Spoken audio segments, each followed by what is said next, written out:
We've got some questions about the scholarship.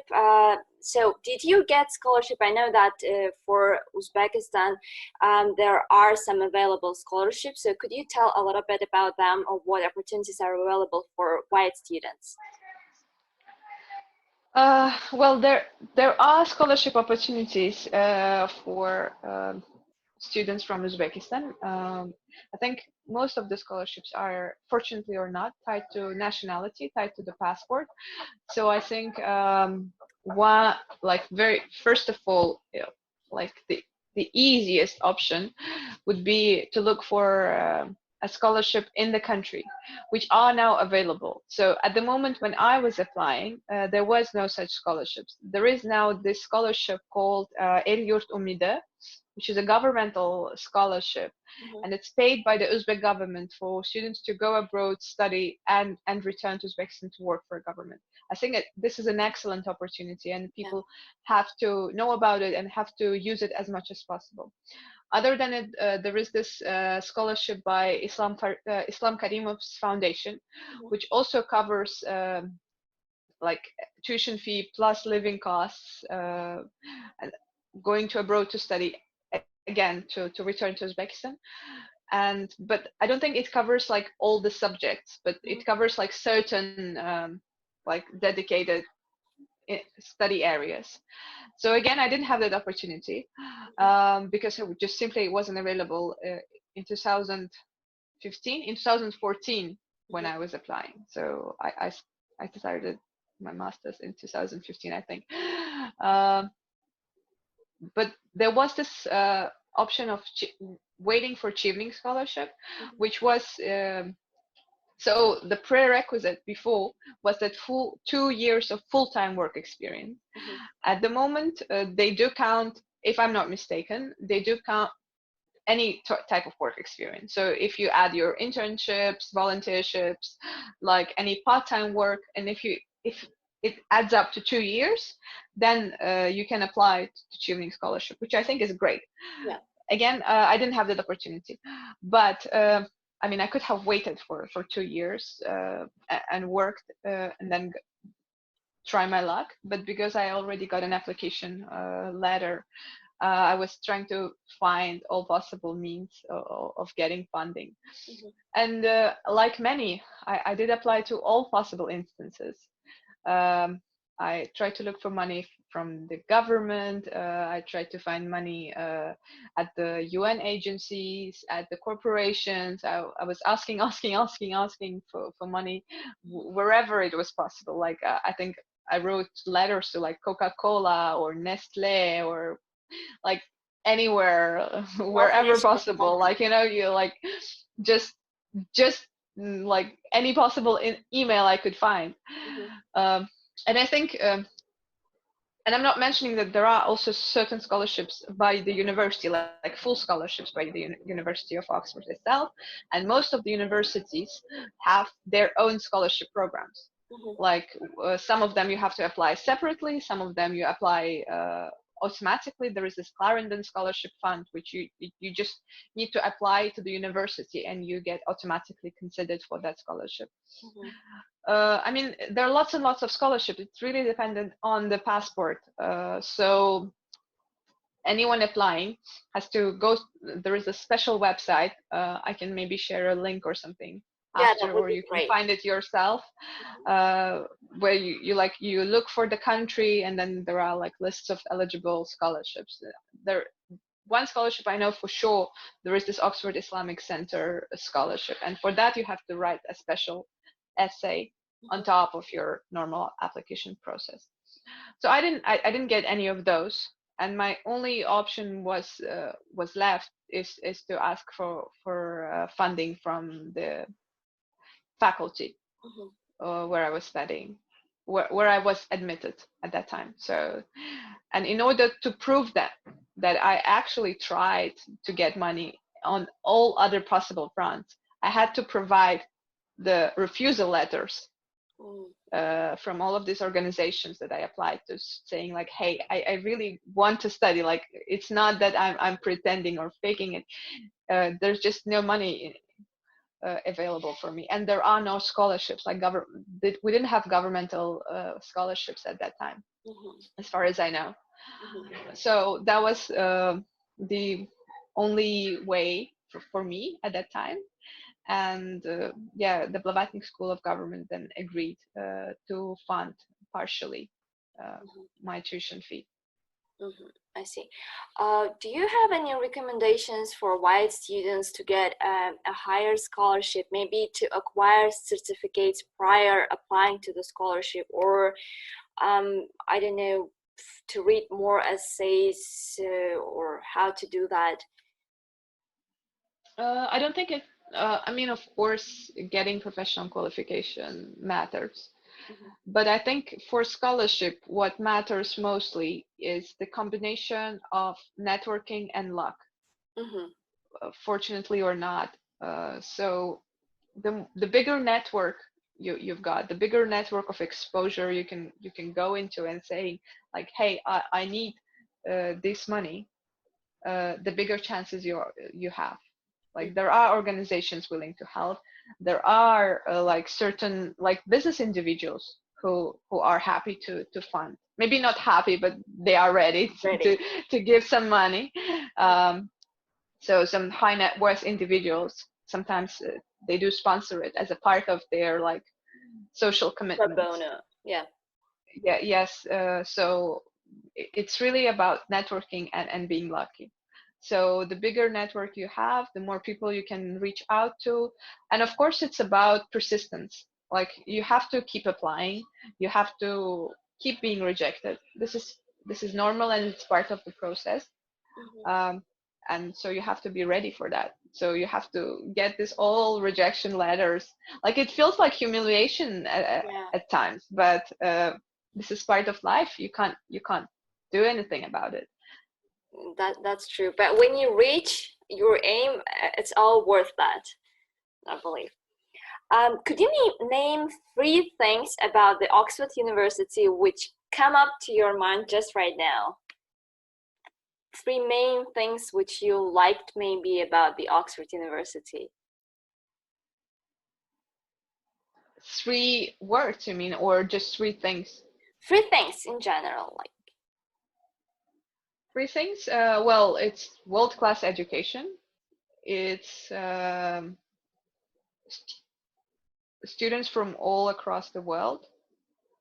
It's the smartest students from all across the world, and it's a challenging environment. So you have to get out of your comfort zone in order to be able to compete with the rest or to cooperate with the rest, because you actually come from your university or your faculty or any background that you have, and you think you might have been possibly one of the smartest in the room, but when you are among like actually like smartest in I don't know, in a given time at that university from all across the world, you realize you definitely are not the smartest in the class, and if you just wanted to be on the same level with them, you have to like read and yeah, just to keep up the conversation. Yeah, I see. What is one skill or particular knowledge which you acquired at Oxford University which you think that you wouldn't acquire at another university except for the Oxford? Well, first of all, of course, it's about the living a dream, which you can't really measure by any standard. Like, how do you measure the worstness of living a dream? For me, it was a dream also, among other things. But if you speak practically, I think if I just like go back a little bit, is that most people are have predicted and still are predicting the sort of death of physical universities, that everything will go online, also given the current pandemic situation globally, that everyone is studying online now, so that the actual physical university, we won't need it anymore. So that's like a lot of predictions around this educational area. But for me, that would be a very sad future, because even if it happens, which I don't think it will, but even if it happens, it would be a very sad future, because university, it's not only about the education that you get. It's not about the books. It's about the environment that you dive into, and it's about the connections. It's about the network that you get. Mm-hmm. So it is impossible to replicate that Yeah. if it is not in a physical space. And I think what also makes, for example, Westminster University unique is its network of people that are like right in the heart of Tashkent.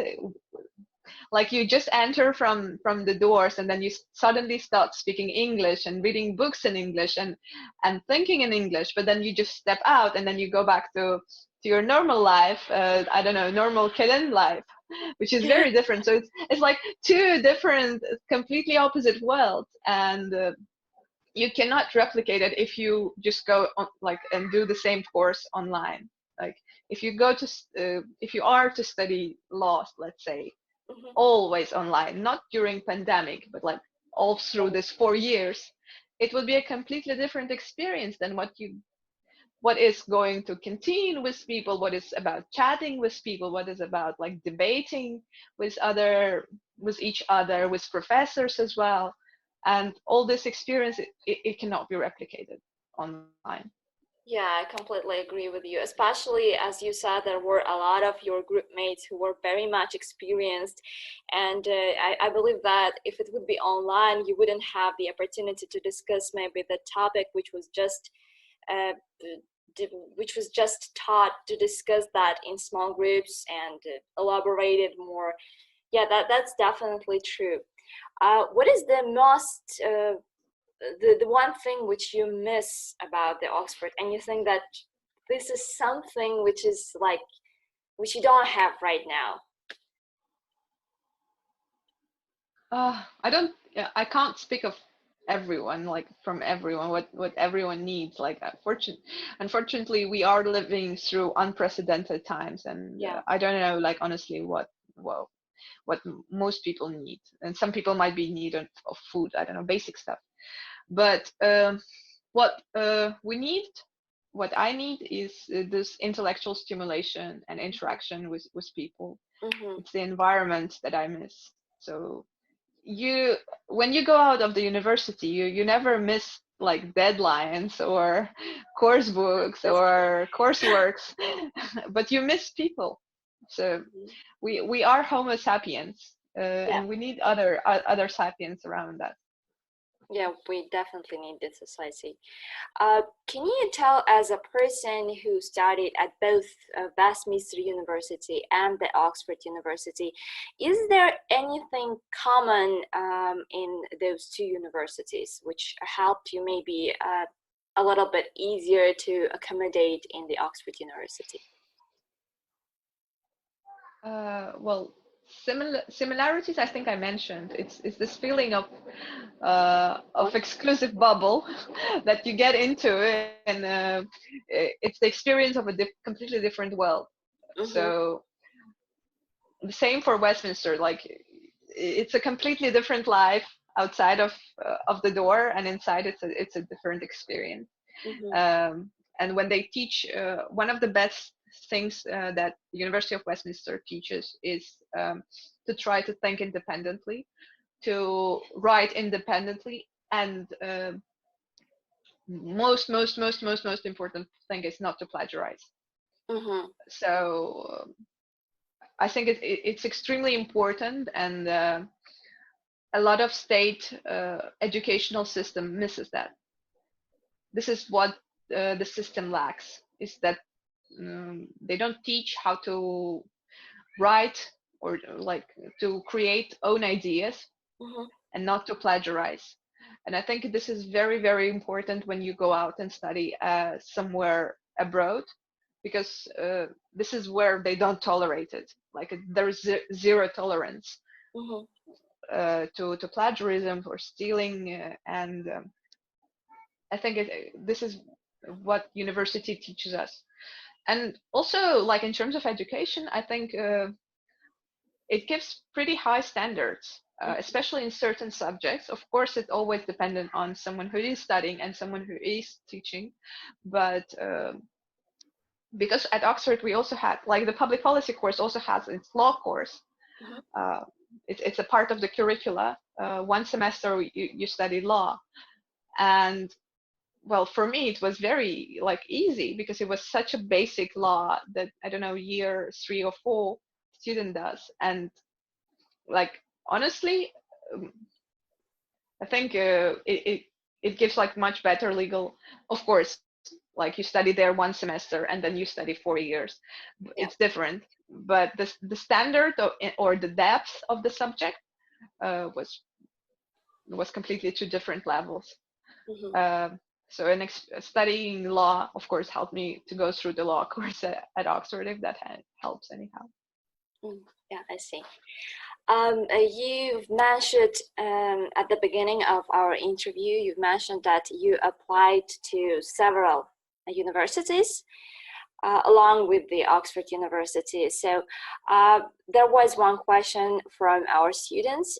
Do you think that the American law schools or the British law schools, or in general universities, are better? So which one is the better? And if you had a chance to choose between those two schools, which one would you prefer and why? It's a good question. It's just these are two completely two different systems. Mm-hmm. So if you just speak exclusively about the law, then in the United States you cannot study law at the bachelor's. From what I know, you can only study at law school only at master's level. Just let me mute this thing. In the UK, you can study law at the bachelor's level. This is a principal difference, and usually to be able to get into the law school in the US, a person has to complete a subject like on something completely different, but they can just transfer to study law to the special law schools. This is only where you can get your law degree. For me, I never considered an education in the United States. And the reason for it is different. Like, it's not about the quality of education, because US obviously also provides a world-class standard of education, if not the best one, but definitely one of the best globally. There is Harvard Law School, there are Berkeley, there are lots of like Ivy League universities with the highest standards of teaching of law, but this is a completely different system of teaching. And for me at that time, together with my husband, my fiance, we were considering different universities also from a perspective, where are we going to go together so that we can go together. So we were applying to different universities in Europe. So for example, I don't know, in Latvia, in where else? Other universities in the UK. I did apply to like London School of Economics, law faculty actually. And at that moment I had to choose, okay, do I study law at the LSE, or should I study public policy at Oxford, which is a slightly, it's a similar area, but it's a different subject area. So yeah, I think it's a matter of preference. And we have examples of Westminster students getting into the Harvard Law School. One of our course mates, my husband's course mate, but because I studied the year one as like in 2 years, as a part-time, I did the CIFS, I did part-time with the Lyceum, together with the Lyceum. So I had the first year I studied with other course and they went off, but I continued doing CIFS. So one of my course mates, she I think already graduated Harvard Law School. So there are examples of studying law in America. She's one of my friends. I think it's worth mentioning Nilufar Kuchimova. She graduated from Harvard Law School. She's also a mom, and she studied at Harvard being a mom, which I think is like, it's a next level of greatness. Because when I did my master's, I was only married, but I didn't have a kid. Yeah, I it's think it very brings challenge complicated. to a completely different level. Now I realize it. So shoot out for Nilufar. Yeah, that's definitely worth like I don't know, appreciation. I just I have a friend who she also has kids for now, and she also studies at the university, and she's just she cannot manage that actually because it's so hard. And so yeah, and there is one question regarding not particularly the Oxford University, but which is also, I guess, important about the cultural shock. Did you experience that, and how did you cope with that if you had it? So how long did it take you, or maybe there are some tips to help you? So how did you experience that being in UK, moving to UK?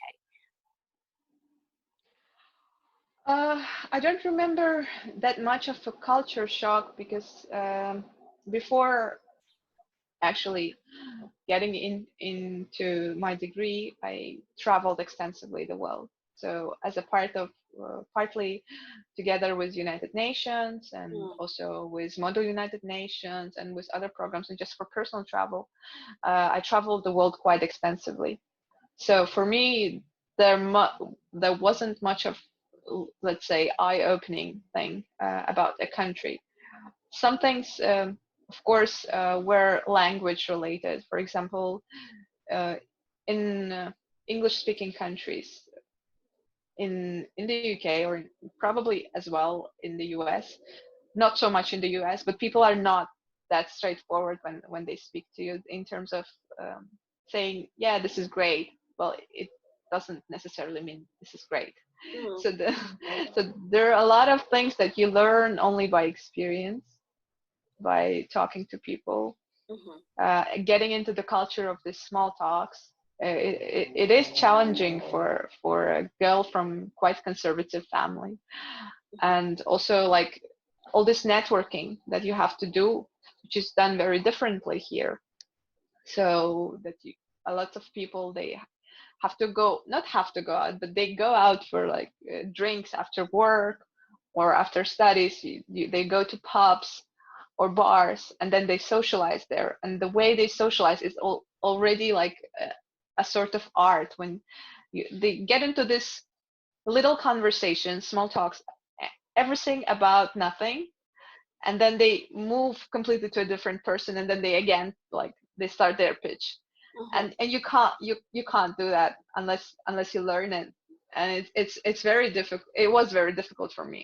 And also, even after like 6-7 hours of studying, go making yourself like to force to go to the pub, like it's the last thing you want to do. mhm. Yeah, I see. That's very interesting. Um, and we've had a very informative speech, and I've got one last question. What would you suggest for students who don't have enough courage to apply to such top universities, but they always dreamt about this? What would you suggest, or in general, what would you advise for students who just want to apply to a foreign university? Well, first of all, have a courage. So like try as much as possible. Like it's always about shooting to the stars and landing on a moon or something, when you have to try to catch the bigger fish. um, Honestly, at the time of application, I of course I wanted to get accepted, but I never thought I would be. Mhm, That's why I also was not putting, let's say, all my eggs into one basket, but trying to get several other options as well. So just in case I don't get to here, maybe I got into here, and etc. etc. So you have to keep trying. You have to be persistent.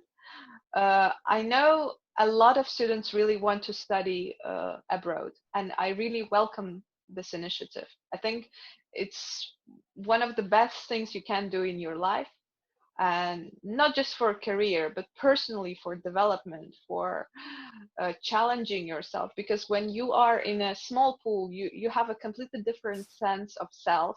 like I said, when you are like sort of smartest in the room, but then you go into the room of smartest people and you realize like you are not even close to them. Yeah. It's very eye-opening, like when you realize about yourself that there's so many hundreds of smartest, much smarter, much brighter, much more interesting people than you are. It challenges you. You want to do more about yourself, about your life. So I think it's absolutely worth it.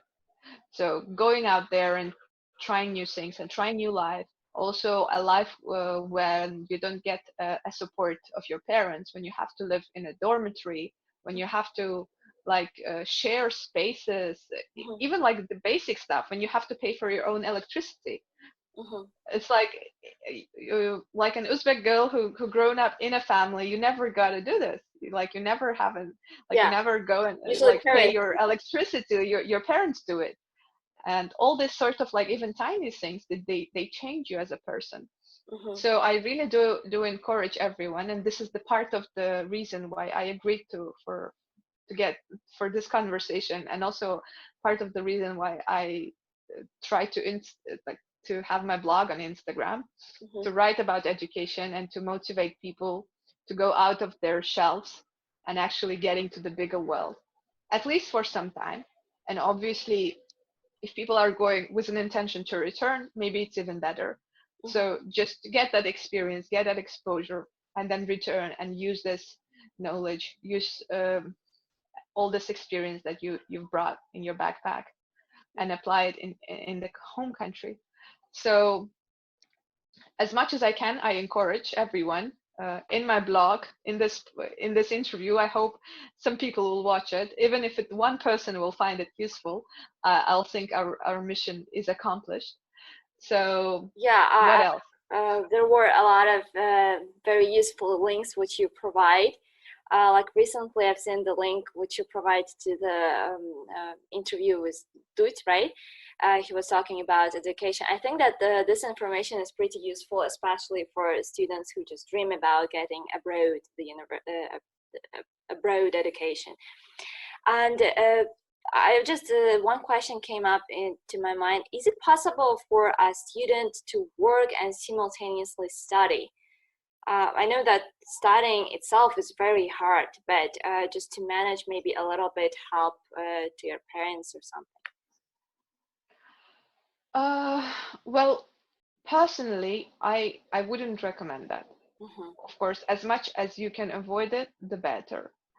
But of course, I understand financial circumstances, and I understand financial hardships, and it's really dependent on the course. So, for example, in my particular course that I studied, Master of Public Policy, it's a professional degree.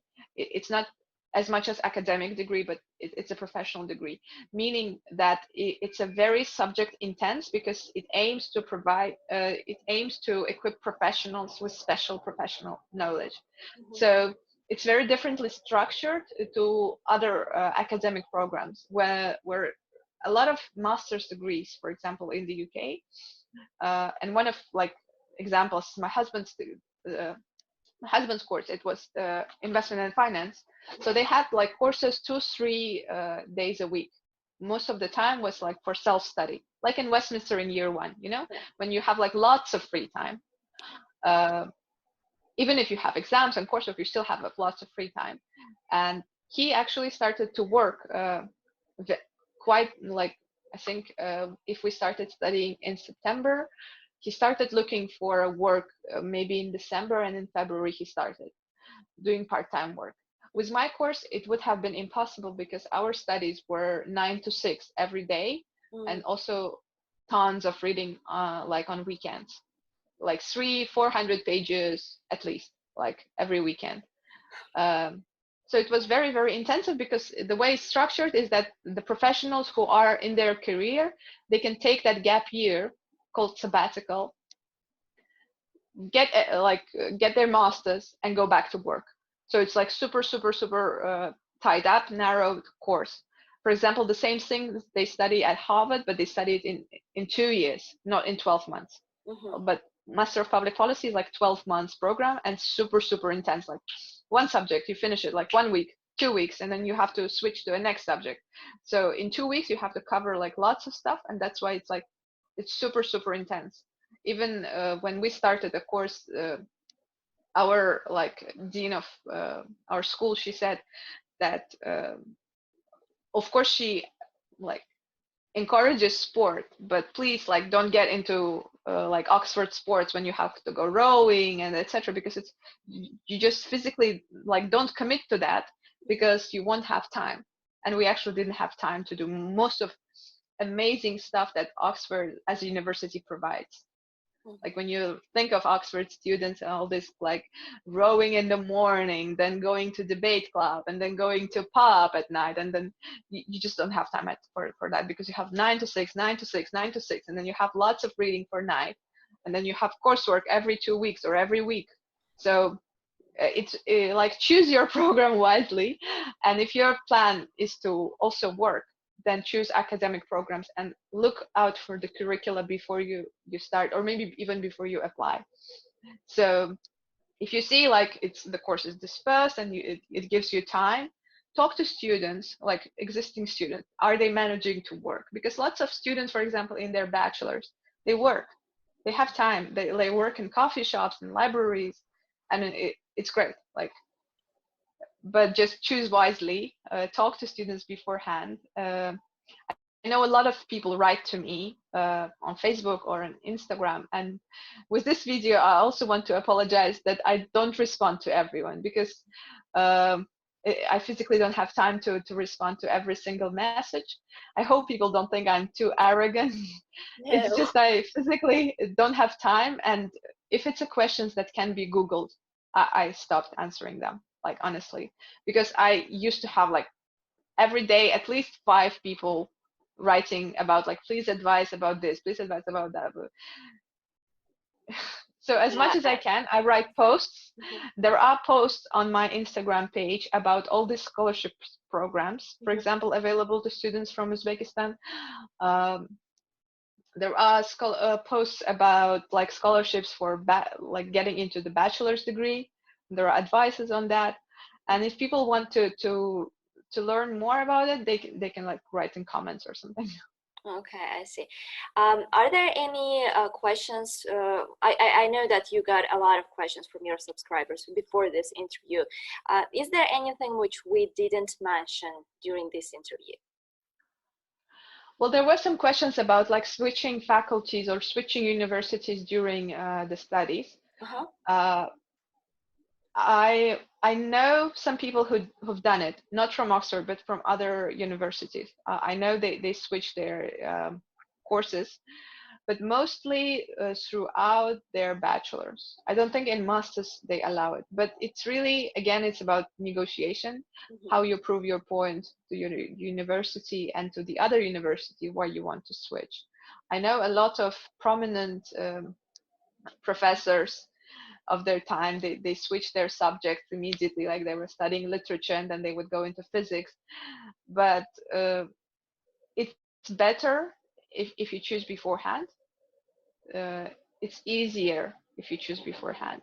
And I don't think like in masters, if it's a short program, like if it's a 1 year, like 12 months, or it's a 2 year program, I don't think it's worth like switching. And there are also, of course, visa restrictions for like us, for people from Uzbekistan. So you can't that easily switch because your visa is tied to the university. Mhm. So think beforehand where you want to study, and it's better off if you apply straight away. But there are options, of course. It's not. It doesn't mean that you have to stick. Mhm. Mhm.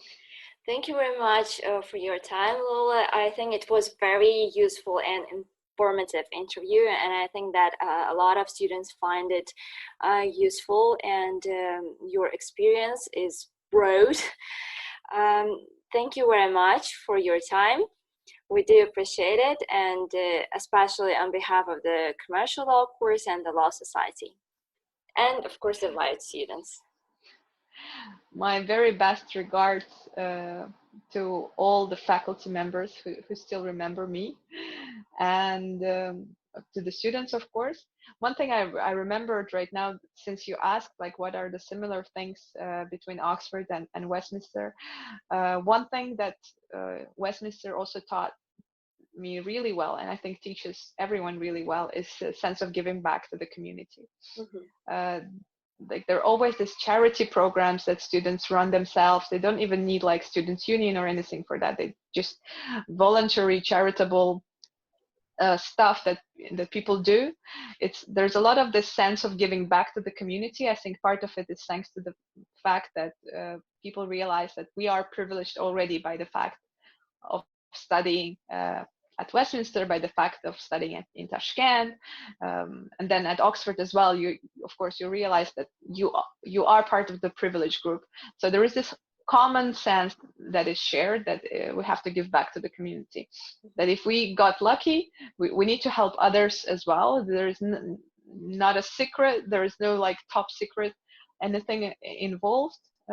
So if our help is just at least in motivating, why not? So my best regards to everyone. I hope like at least one person finds it useful, and there will be lots and lots and lots of Uzbek students at world's top universities. I really want to see that. I also hope for that. It was very enjoying conversation. Thank you very much. Thank you, Asad. Bye. Have a nice day. Bye.